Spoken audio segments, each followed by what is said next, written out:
Welcome to the Rise to the Challenge podcast. Joining me today, she's an author, speaker, entrepreneur, podcast host, patient advocate. It's Andrea Wilson Woods. How are you doing today, Andrea? I'm good, Alex. Thank you so much for having me. We're so excited to have you on the show to talk about your rise to the challenge. What we like to do with all of our guests is go right to the beginning. Talk about where you're from and what you like doing growing up. Oh, I don't know how to answer where I'm from. I like to say that I lived in every sort of small hick town in America because when my parents met, they were both in the Air Force. Okay. So I'm the Air Force brat. We moved around quite a bit until I was about 5. And then I spent elementary school in Arkansas, which is where my dad is from. Then my parents split up and I moved to Alabama, and that's where my mom is from. But I was born in Kansas. I think we lived there 6 months. We moved a lot. What I like to do when I was little, okay, I'll just share this story because it kind of illustrates it all. It's my dad's favorite story to tell about me as a little girl. So on Saturdays, when my parents were still married, my dad would go play golf on Saturdays. And he said he would love to come out. And we lived in this cul-de-sac, and all the kids were around the same age. And he said I would have all the kids around me, younger, older, didn't matter. And I would say, this is what we're going to do today. So, so I was a little bossy, I guess. But that's his favorite story to share about me. A lot of people would probably enjoy traveling around the world, living in different places, but at a young age, is it definitely a different mindset traveling? Because as a kid, you just want to enjoy life, but you're not really understanding maybe why at the time until probably getting older and stuff. Did you have like a memorable moment in those first 5 years traveling before you stationed somewhere? No, not really. I mean, I remember bits and pieces. I remember living in Wyoming and the snow there and how it's impossible to make a snowman because the snow is so dry. But I mean, I was 2 or 3 maybe. I mean, I just remember these little sort of snapshots. And then I remember we moved like 2 or 3 times between the ages of 4 and 6. And then finally started first grade, didn't start at the beginning of the year, but part way through the year, and then I was in that same place for a long time. So I will tell you this though, because of that, even though it was pretty early, I hate moving. Like with the deepest, darkest passion, I cannot stand to move. You're someone that's like, once I'm set, I'm staying there. I'm staying there. I'm staying there. Yeah. I mean, and then I moved a lot when I lived in Los Angeles initially because I was a college student, and that's what you do. You move constantly. And then once at one point got settled into a house I liked in a neighborhood I liked, and I lived in that house. It's the longest I've lived anywhere my whole life. I lived there 13 years. Yeah, and I left 8 years ago. You mentioned you stayed in Arkansas, or you went started living there for a longer period of time. Is there something about Arkansas that maybe people don't know that you enjoy? Or is there a certain spot, a hidden gem, something that maybe people don't know about? Oh gosh. No. No. I mean, no. No, when I was a kid, we went to Tulsa, Oklahoma for fun. I lived right on the western edge of Arkansas, about 3 miles from the border. We would go to Dallas for fun. So I take that back. I would say I didn't live there, but my dad and stepmother did years later. The Ozarks are really beautiful. So Okay. that's the northwestern part of the state, the mountains. It's gorgeous. You mentioned the story that your dad shared about how Yeah. you are not saying that you are that kind of characteristic, but do you see like that leadership type or that kind of boss manager style in you today? Like, has it still carried all the way to where you are in your career? It has, and it really has in my personal life as well. I mean, I'm usually sort of the center point for my friends. I mean, even in high school, we organized this trip to Daytona Beach when Daytona was the cool place to go, and I organized all of it. The trip, how much money we would need, and it was 4 of us all together, and we split it 4 ways. But I did all the research, and this is back before the internet, so I found us a place to stay by the beach, and so yeah, I'm the person people go to get stuff done. See, that's how I am. I'm a person that likes to be organized. Like any school project, I'm like, okay, this is what needs to be done. You're going to do this, you're going to do that. And Yes. usually 99% of the time it works out because I feel that I'm structuring it right. But I like having that kind of control to understand what needs to be done. Because if I give it to a friend of mine, they're just going to miss something or they're going to wait till the last minute and not book something or not do something. And I'm like, no, I'm a person that you have to plan it like 3 months in advance for me to like, okay, we're doing this. That's like the running joke with my mom. It's like, she's like, you don't wait till last minute. But that's how I was always. And I feel like that carries to where I am today. Oh, and people do tease me about this. I'm probably the least spontaneous person I know. And and I just own it, right? I just own it. Like I do. If you tell me that we have a dinner reservation 5 years from now, I'll show up. I'll be there. If I don't show up, I'm probably dead. So if I say I'm going to be someplace, I show up. And so I would say that's probably a pet peeve of mine with people who are flaky. And that's Yeah. why I felt so terrible about 2 weeks ago. Hey, but we're here now. So We're that's here all that now. I was like, matters. I feel so terrible. I'm still at the vet. I don't believe this. Was there any challenge with having living in with divorced parents growing up? Oh God, yes. I used to say to my friends that my brother and I have a brother who's 3 years younger, that we were the glue, that we were what kept our parents together. And I wanted my parents to get divorced. I thought my life would be better if they got divorced because they fought constantly. It was not like wasn't a happy household. It wasn't a happy place to be as a kid. And they get divorced, and then it just got 10 times harder. I mean, I just had no idea. And I'm the oldest, and my parents told me things that were not appropriate. They would communicate through me, and that wasn't fair to me, but I didn't know any better at the time. They kind of shielded my brother and didn't get him involved in those conversations as much. And so there was 3 years there where it was kind of miserable, going back and forth between my dad and stepmom and my mom. With being like the telephone between the two parents, did you feel that you needed to express what was going on to an outside party or someone different because it was a lot of stress for you or a lot on your plate? You ask great questions. I didn't. I'm very protective. And so I didn't. And also none of my other friends' parents were divorced. So Mhm. I didn't think they could possibly understand. I do think that that's when I can't believe I'm sharing this. This is the second time in a week I'm sharing this, and I never talk about it. I do think that's when my worst personal habit started. So I've never bitten my nails or bitten my cuticles, but I pick my cuticles, right? Mhm. And I think it started there, just like kind of as a way to just kind of handle stress. At 10 years old, you're not going to, well, I didn't start smoking. I'm not a smoker. So I picked my cuticles. I think it started then. It was stressful. Well, definitely at that age, there's a lot of different things that a kid could get involved in or to relieve the stress. And I would say the route you took wasn't the most dangerous way No.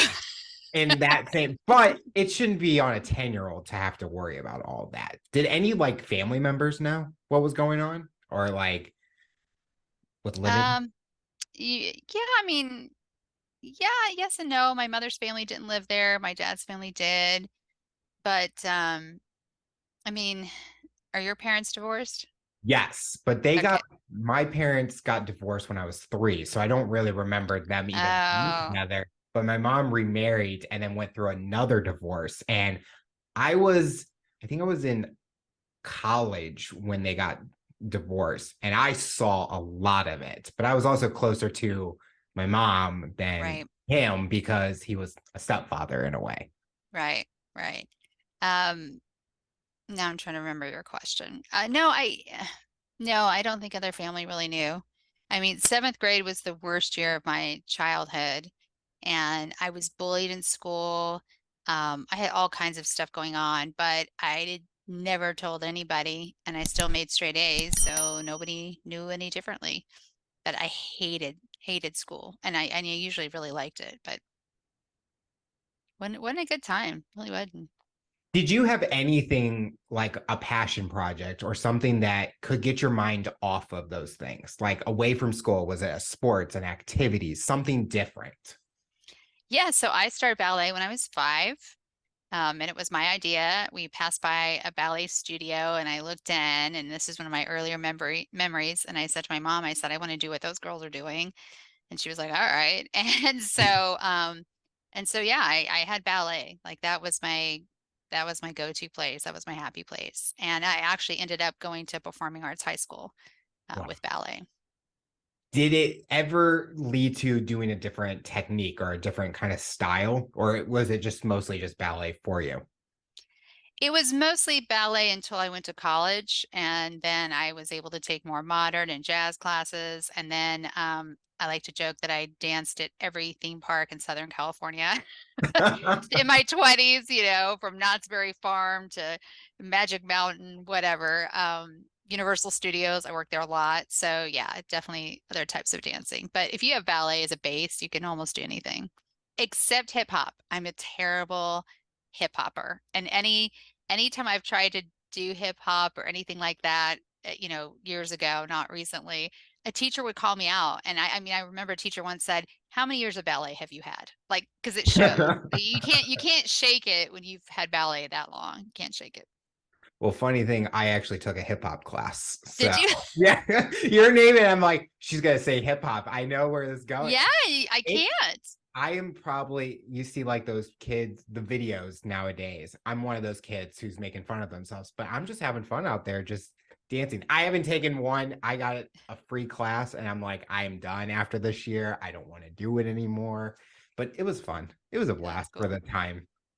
Yeah. Yeah, I still love dancing. I do. I really do. Did you have a dream job? Sometimes we're asked, what's that dream job that we're wanting? What was that for you? I had three. I wanted to be a ballerina, I wanted to be an oceanographer, and I wanted to be a Oh. traveler. And I just frankly did not have enough talent to be the level of ballet dancer that I wanted to be. Um, and I quickly realized by high school that just because I like the ocean and want to live near the ocean doesn't mean that I should be an oceanographer. So, because science is my worst subject, I really struggled in science. And then as far as traveler, yeah, once I started traveling a lot, I realized, yeah, it's not so glamorous. It's pretty exhausting actually. So I still like to travel and go places, but to do it as sort of a life thing, I don't think I would enjoy very much. So going to college, what was that route for you? Where you mentioned California, but Yep. what were you pursuing like as an education? So my goal was to move as far away from my mother as possible.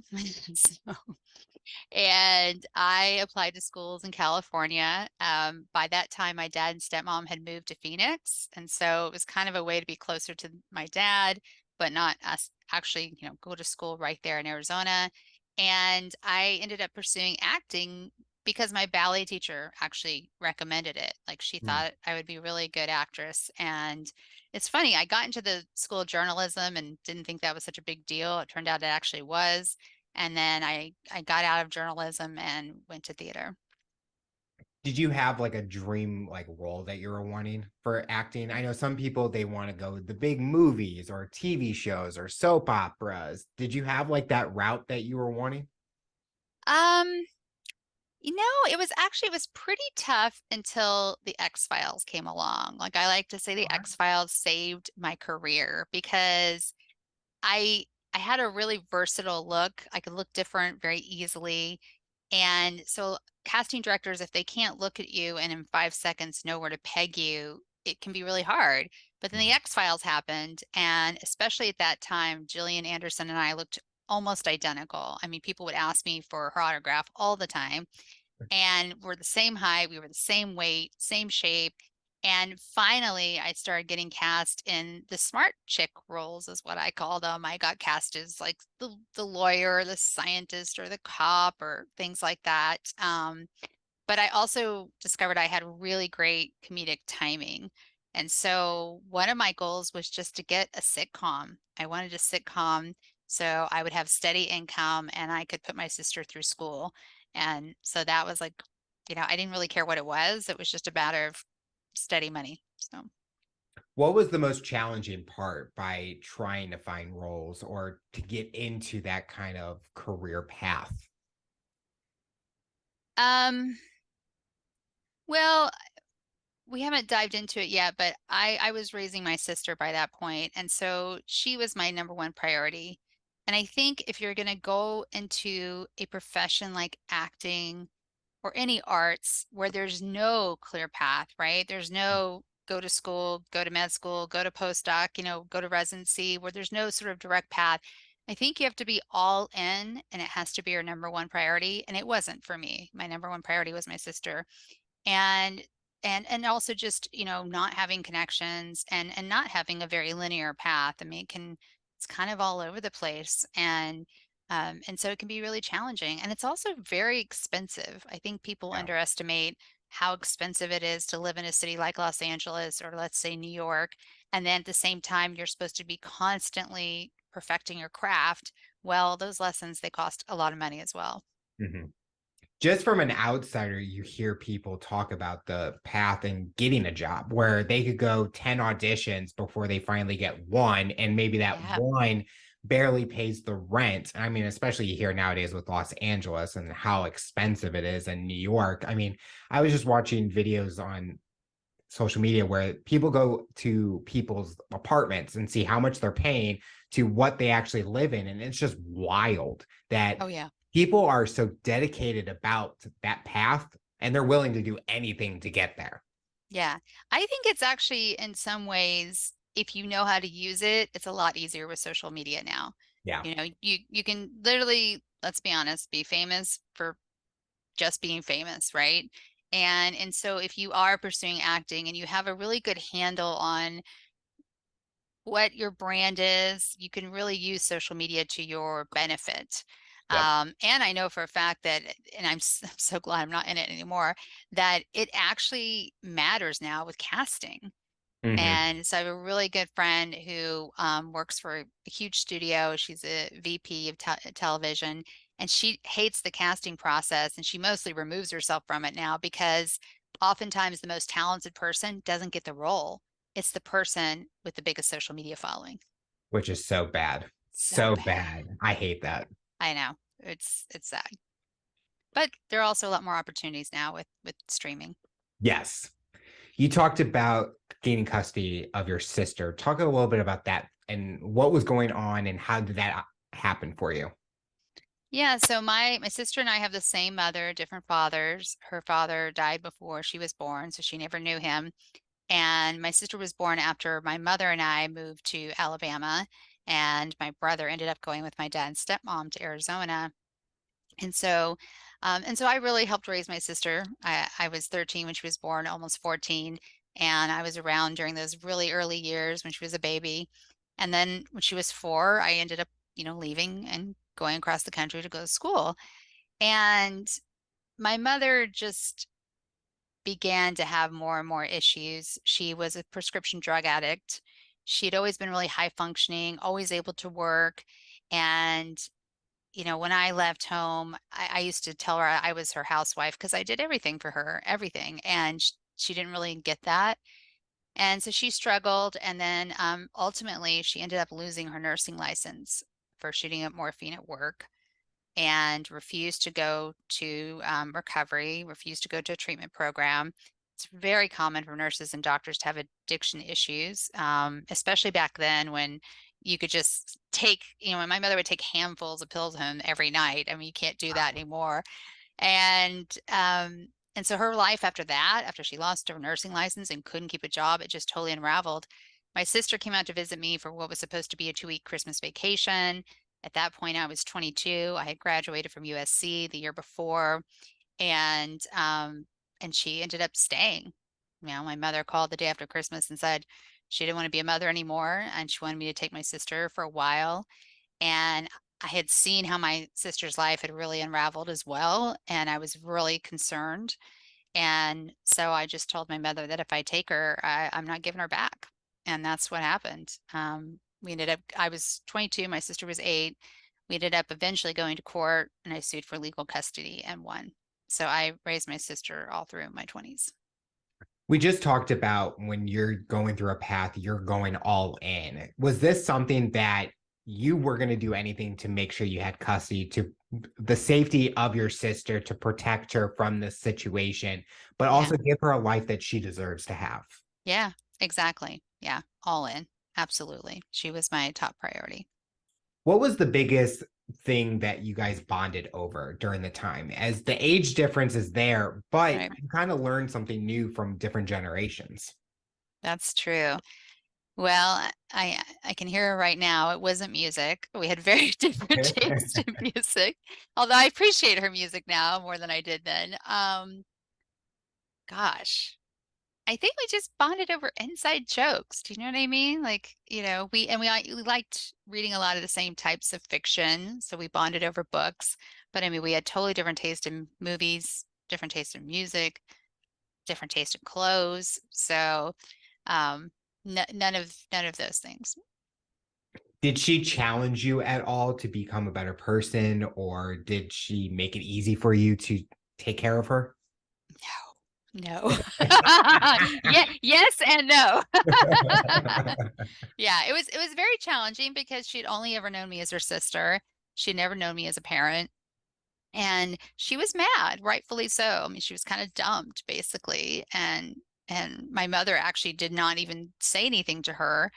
And so I had to be the one to tell her, oh, and by the way, now you're staying in Los Angeles. And she wasn't having it. And she threw this, I still remember, huge temper tantrum, like crazy temper tantrum. And so I told her this was back in the day. I'm really going to age myself. This is back in the day when you could call the airlines and make a reservation over the phone, and they would hold it for 24 hours without a credit card. They would hold it. So I called her bluff because she was like, I'm just going to go home and here she is, she's 8 and she's throwing stuff around. I mean, it was really bad. And so I told her, I said, okay, fine. So I called the airlines right in front of her. I made a reservation for the next day, knowing I had no way, by the way, of paying for this reservation. Like it wasn't going to happen. And then I just hung up the phone and I said, okay, start packing, pack your stuff up. Let's do it. And I left her alone because she just had to get it all out of her system. And I waited in the living room and, I mean, at that point she'd only been there, I don't know, a week. And I knew that was a pretty critical turning point that she had to see me as a parent first. And so she came out after about an hour and she said, okay, I want to stay. And so I laid down what the rules of the house were. And I told her that I was her parent first, then her sister. And then I told her one day when you grow up, I hope I'm your friend. And she said, okay, parent, sister, friend. And that was a huge, huge turning point. She was still challenging, don't get me wrong. But that was really critical in kind of laying down boundaries. Did this change your career path in any way where you couldn't leave her alone, but you couldn't go maybe doing a bunch of auditions and things like that? Did you kind of change the path?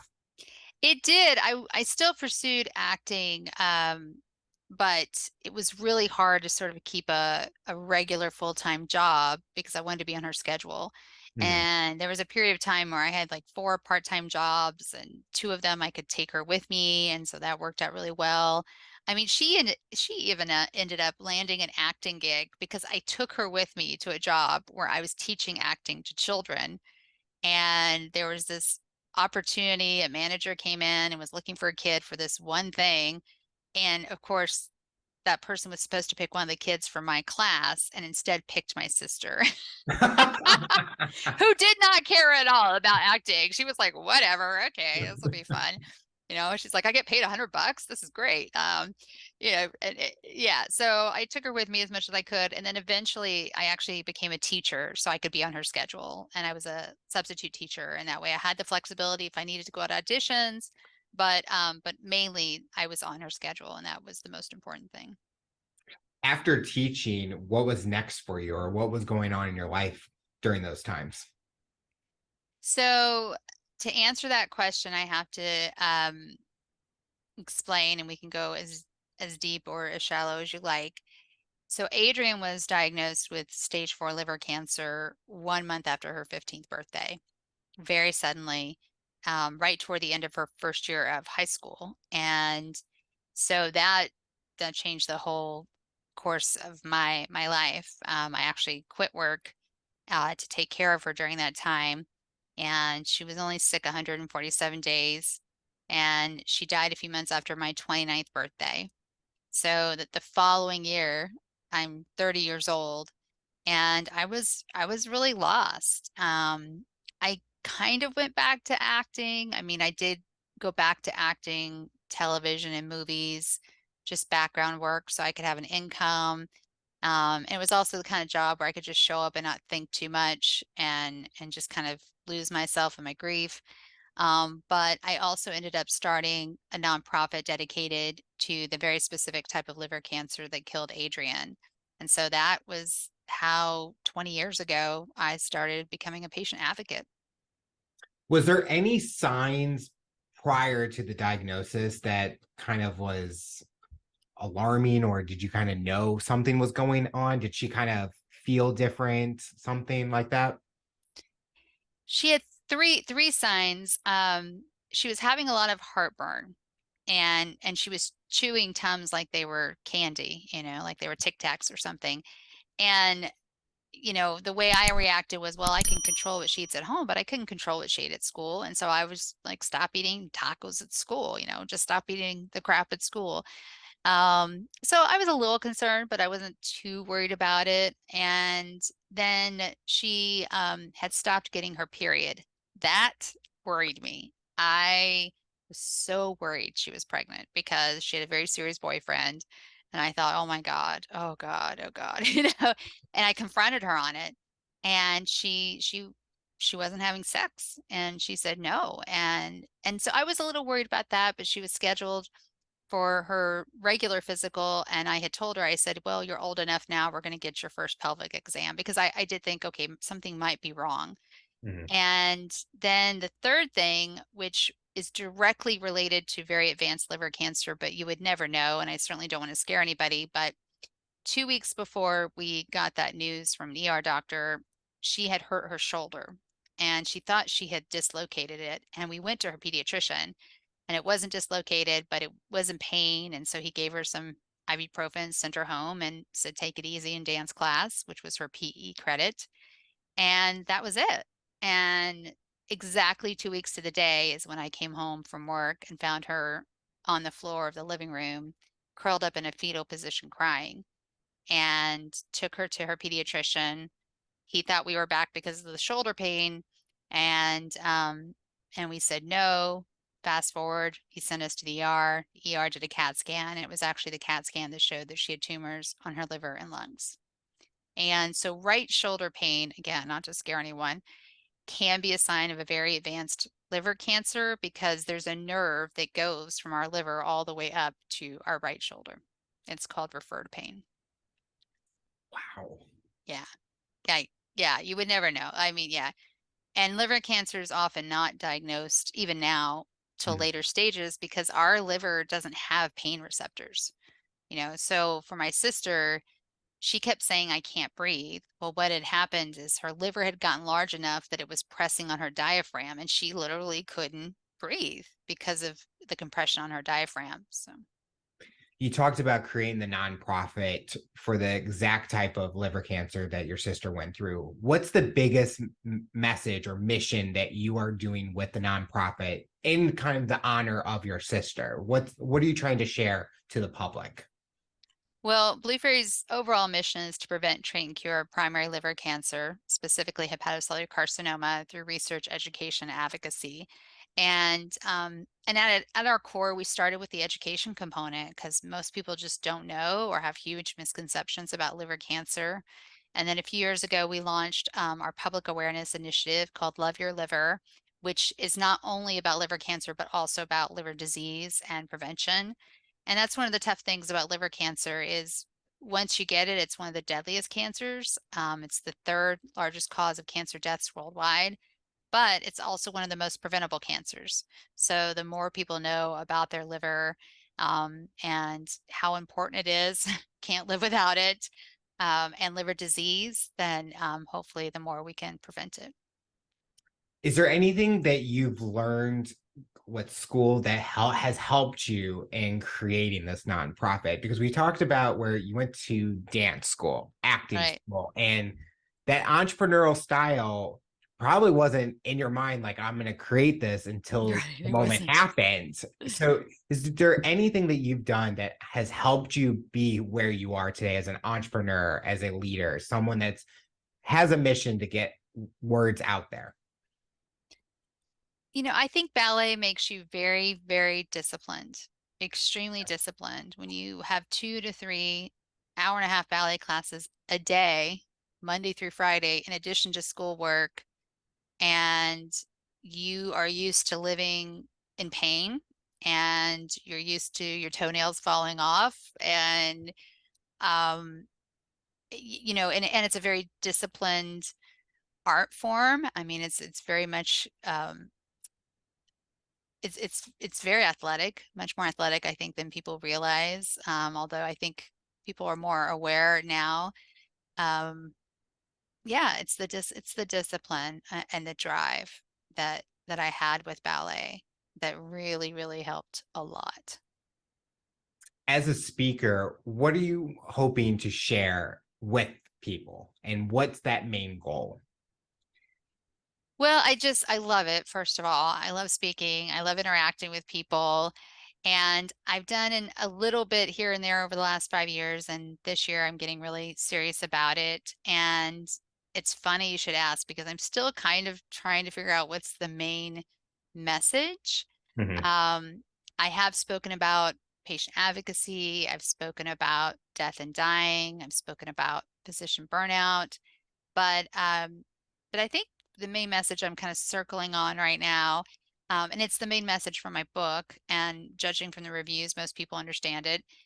It's that, when Adrian was diagnosed, we thought winning this quote unquote battle against cancer was going to be that she survived. And that's not what happened. But when I look back at all the choices she made during that time and how she seemed very consciously aware that she wasn't going to make it. And so she decided to do everything she had ever wanted to do, and did almost this entire sort of invisible bucket list that she had, including meeting her favorite rock star twice. So, and she made those things happen. I supported her, but I wasn't the driving force. She was. And so I feel like most people take away from my book that she still won. She never let cancer beat her. It never beat her spirit. She still won. She still went out her way. um, I was able to make sure that she died at home, surrounded by people who loved her. And I think that's really, really important, is that sometimes we get caught up in what we think is winning, or society's version of winning. And at the end of the day, you have to define what that is for yourself. Who was her favorite rock star? Dave Navarro from Jane's Addiction. Okay. Yeah. Yeah. She loved all of these uh art alt rock, is that what they still call it? I don't know, bands from the 90s, early Wow. 90s. Yeah. Yeah. You kind of mentioned a little earlier, just minutes ago, about writing a book. When was hmm the exact moment you knew that you wanted to start writing a book? I wanted to write a story. Well, I've always loved writing, and actually wrote a play and directed and produced it in my 20s. And I always wanted to write the story of me and Adrian because I knew what we had was really special. I didn't think the story I was going to write is the one I ended up writing, right? Mhm. Because I didn't expect her to get cancer. I didn't expect to lose her. Um, and but it was still there, even after she was gone. And so a little less than a year after she died, I realized that if I was going to write this, I had to start interviewing people. And so I always tell people, if you're writing nonfiction and you need the input of other people, get it as soon as you possibly can while the memories are fresh. And so even though I didn't start writing it then, I did interview everyone who would let me interview them. And it was great. And their memories were so fresh. And that's why there is so much dialogue in the book. It's because it came directly from the source, from all these different people that were involved. Um, and then, it took me a really long time. It was not an easy experience. It was not cathartic. I wish people would stop saying that because it's not Mhm. true. Or it wasn't true in my case. And because I really, for me to get it on the page the way I wanted it, because I wanted people to feel like they were sort of right there living it with us, I really had to relive it, and that was not easy. So, and it took 2 years to write just the first draft. Was there anything that when you went back and interviewed those people that shocked you, or I didn't know this at the time, everything was happening? Um, Not really. No, because the one person that probably could have given me that information would not let me interview him. And he's a major character in the book, but he wouldn't let me. So. Would that person change the directory of the book? Would you think if that information was in there, do you think people would think differently or learn something new that they didn't expect? No, there was just this one scene where I really wished I had known what had happened. Mhm. And he did tell me years later, he told me after he read the book, and he told me, do you want to know what I said? I said, yeah, I kind of do, because I didn't know, and I didn't put words in his mouth, and he told me what had actually happened. So that was the only case. It wouldn't have changed the book, or the structure or anything like that. When did the book get published and released to the public? It's been oh my God, 3 years. It's in the fall of 2019. And then I just a week ago today drove to Nashville to do more pickups for the audiobook. And so the audiobook will be out in a couple of months. What has been the reaction or the messages that you've received from people reading it? Well, I heard this great piece of advice before I even published, and it was, writers can get usually 2 out of 3 things, and you have to decide ahead of time what those 2 out of 3 things are going to be. So you can make money from selling your book, you can become a New York Times bestseller, or you can be critically acclaimed. But it's really hard to be all three. It's really, really difficult.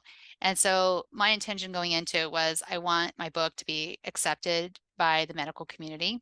So for me, that's critical acclaim. And I want to make money selling books. And I just let the New York Times bestseller thing go. So, because I'm not traditionally published, and so I let that go, and I'm so happy. Like, one of my very early goals was, first of all, I got a lot of endorsements from doctors ahead of time, and that was amazing. But then I really wanted my book to be in the Mayo Clinic patient library. They have this beautiful library at the Mayo Clinic in Rochester, and it's all for patients. And I was like, I want my book in that library, and it is. And so I think it's good to have like really specific goals like that. Now my book is in a lot of libraries, not just that one, but it was really important to me that it would be in that particular library. And it has won lots of awards, which has been really nice. I feel that the critically acclaim is a huge moment for you. Like that is the main mission. Just learning more about your story. You could care less about the New York Best Times seller. Right. And Yeah. we kind of talked about earlier. Sometimes there's followers that get New York Times bestsellers, and do they really deserve it for some cases? But your mission is the important part in what you are trying to share. And I think that is the main thing that you were focused on. And I Yeah. think it's interesting the 2 out of 3, where not Isn't that many interesting? people get all three, but it's like, where do you want to lie? And I think mostly it's probably the money is the one, but the other two are so different that Right. that's where you want to fit in. Yeah. They are really different. It's funny because I was doing a signing for my book, but also kind of giving a workshop because it was other writers. And this was like the year after Rachel Hollis hit it really big with her first nonfiction book, her first true memoir. I guess she'd written a lot of fiction prior to that. And and her book is a New York Times bestseller, and she's made a lot of money from the book, and she had a traditional publishing contract, but no critical acclaim whatsoever, like zero. I mean, zero. It's kind of crazy.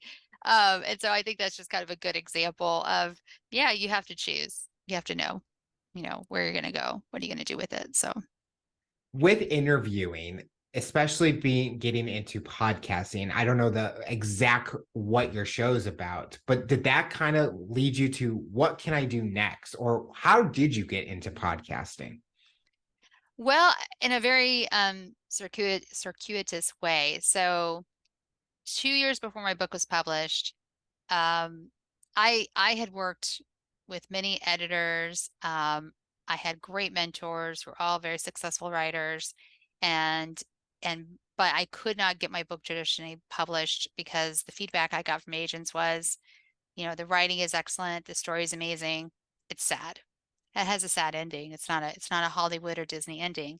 And I'm like, well, I can't change the ending. It's a true story. Yeah. And so finally I was like, I want to put that to the test. And so I planned in very early 2017, I decided to do a video series of the book because at that point it had been finished and polished for so long, and basically release the episodes exactly the way it happened to us over those 147 days, because the book is written like a diary. Mhm. And I'm not kidding you. I had the whole thing planned out, like how many episodes I would do, when they would go live, had the whole thing scheduled. And the last minute, I thought, well, this would be kind of cool. Why don't I just strip the audio and repurpose it and create a podcast? I had no idea what I was doing, none.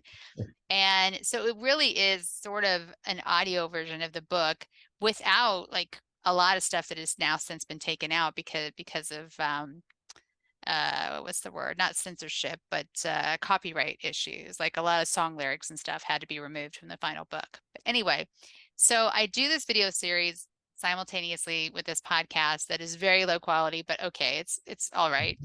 And the video series is like, wah, wah, the podcast took off. It just took off. And I did very little promo for it, like right at the beginning, and then I never promoted it again. And I'm not kidding. I just got an email a few months ago from a doctor who binged the entire podcast. It's 40 episodes, and he binged it over one weekend and wrote me this lovely long email about how much it meant to him as a person, as a doctor, what he learned, and I'm like, my podcast is still discoverable? What? Because it was just this 40, limited series, right? And so that's kind of how I got into podcasting, and I found I really loved it, like really, really loved it. And then a few years ago, I started a show called Cancer Youth Thrivers, and it's through my other company, Cancer University. And so I was already interviewing people and having them share their stories with our community. And again, I was kind of like, why am I not repurposing this content? And so I had a lot of just backlog of content. And so I started releasing an episode every week, and or I think we're on episode like 111 or 112 or something like that. But there's a new episode that goes out every Tuesday. And so I interview cancer patients, caregivers, survivors, or providers. I mentioned before we started recording this part about learning from my guests. Is there anything you've learned from listening to your guests when they're sharing their story and how they were rising to the challenge in a way? Yeah, so one of my favorite questions, it's a loosely structured interview, but there are some questions I always try to ask. And one of my favorite questions to ask is, what's one thing you wish you had known at the beginning of your cancer journey, whether they're still a patient, survivor, caregiver, or they take care of cancer patients. And consistently across the board, it's about mental health. It's about the mental health part of this very physical journey and how they weren't expecting that. And for some people, that the mental health issues start while they're battling cancer, but for many people it's actually when it's done and they actually hear the words, you're in remission, and then all of a sudden, they've had anywhere from 6 months to maybe even 2 years of constant, appointments where their whole lives were dictated by this disease, and they had a community. They were surrounded by a very consistent community, whether it was doctors, nurses, other people, patients in the clinic. And then all of a sudden that's just taken away. And it's like, okay, good luck, go home. And I've lost track of the number of people that ended up completely changing them after a cancer diagnosis. Wow. It's just, yeah, so many, very, very few people go back to doing what they were doing before. Very few. Looking at your overall story and journey that you've been on, do you feel where you are today, you have learned so much and have gone through the steps to get to where you are today? Obviously, we wish some things were not the route that it's taken, Right. but do you feel that you still have that mission and what you believe in that you are sharing with the world? Yeah, I believe I was put here to help cancer patients and caregivers and to teach people how to become advocates for their health. Because at the end of the day, it's on you. And I learned that I learned that a little bit. I mentioned our mother was a nurse, so I kind of grew up, with that mentality that you have to take care of your health first. But I especially learned it with my sister. I kept a medical diary, and I got the nastiest looks from nurses and especially doctors that I was writing everything down.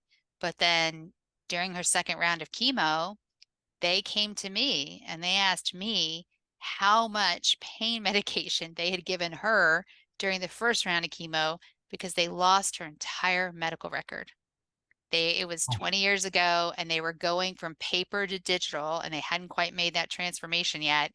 And her whole first round of chemo, which was 2 weeks in the hospital, they lost her entire record. And they had to come to me and I had all that information written down. And that's when I was like, yeah, you've got to be on top of it. You Yeah. have to be on top of it. And you know that.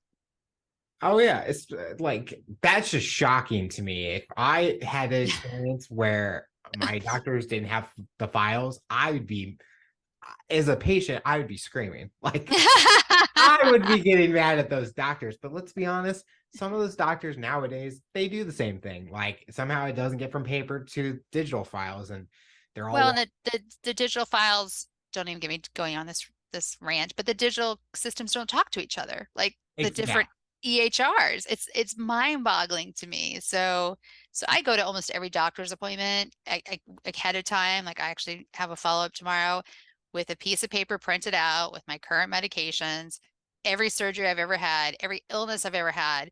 And whenever they start to ask me about it, I'm like, here, this is yours, keep it. I'm not going to write it down again. I'm not going to, no, because they ask the same questions over and over. It's like, no, here it is. There you go. That's, we're good. So, A lot of our listeners love to learn more about the person that we're interviewing. What are some fun things you do nowadays? oh gosh. I work a lot, so I don't think I do a whole lot that's fun. I love my dog. I love my animals, but my dog is my dog has got almost 50,000 followers on Instagram. It's kind of ridiculous. Oh my goodness. I know, right? We're trying to figure out how to monetize the dog. So I love my dog. And that started just as a kind of a joke side project and kind of blew up, obviously. And yeah, I mean, I wish I could spend more time at the beach. I don't spend nearly enough time at the beach. And I read. I read every day. I love to read. So that hasn't changed. That's been since I was a kid. Is there any personal or professional goals do you have for yourself that you hope to accomplish in the next few years or anything you're looking forward to? Yeah, I'm looking forward to making speaking a major part of my time and career. I'm really looking forward to it. So, Do you have a dream stage you'd like to speak at?